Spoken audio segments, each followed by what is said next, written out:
And thank you, Randy. We'll go right back to our phone callers. Next up is Paul, listening in Mount Pleasant, South Carolina, Sirius XM 131. Hi, Paul.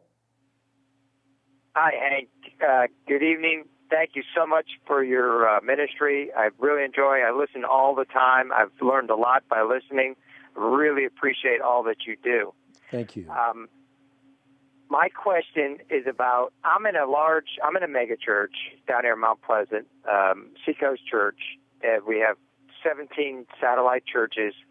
And the church I've been there 20 years, and it just keeps growing and getting bigger and bigger.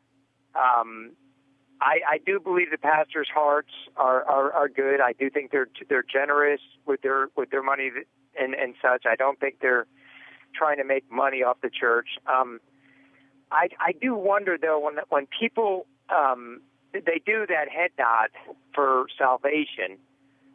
One and two, I wonder is I see the church keeps getting bigger.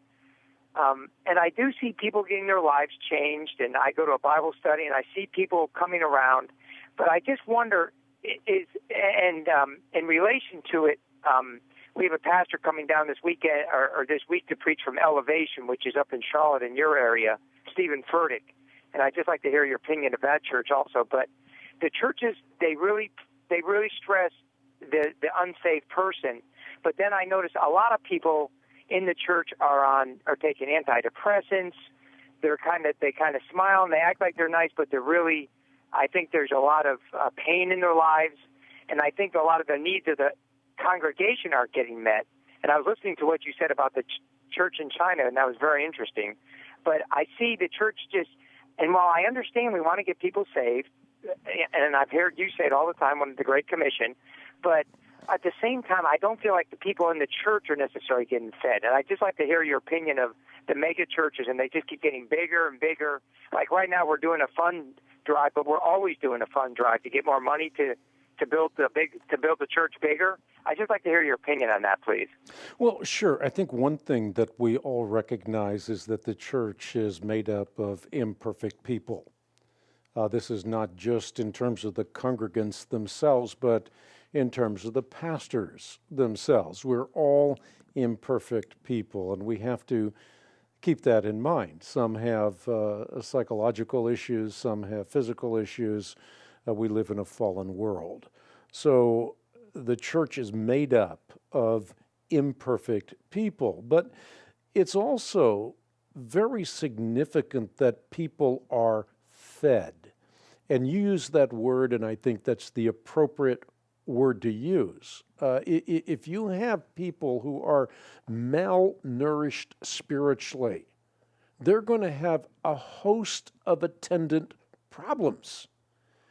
And all too often, the problem is that the churches win people in a particular way, and we always say what you win them by is what you win them to.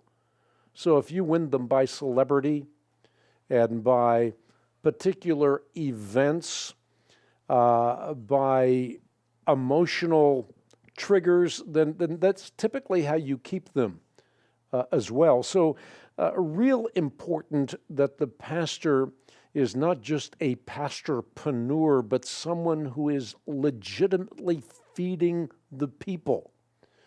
Which is to say, the pastor can only do so much. He can feed during the sermon. That means that he has to have the capacity to unfurl what God has placed in His Word. He also has his own sphere of accountability and influence.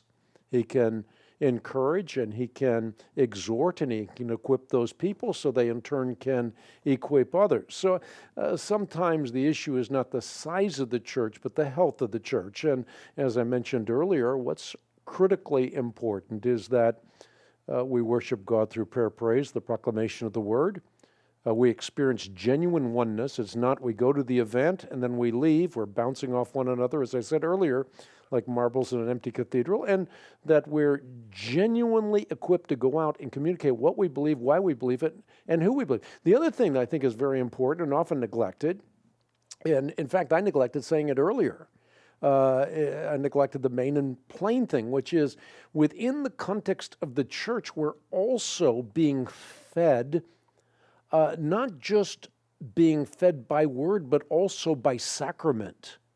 And those sacraments are graces by which we become, by grace, what God is by nature. In other words, as Peter put it, we become partakers of the divine nature. And so we have to partake of those graces by which we can genuinely live an engrafted life, as opposed to simply a person that makes a prayer and makes a walk down the aisle and thinks that's the extent of it, and then goes, as someone has well said, to receive a liver quiver. In other words, a little jolt to get them through the next week. That's not feeding people, that's jolting people. And oftentimes what happens is we see the people, and they're coming in the front doors in the mega churches in multitudes, but they're also falling out the back doors quite rapidly as well, because at the end of the day, if you're not living the exchanged life, you're living something that over promises and under performs.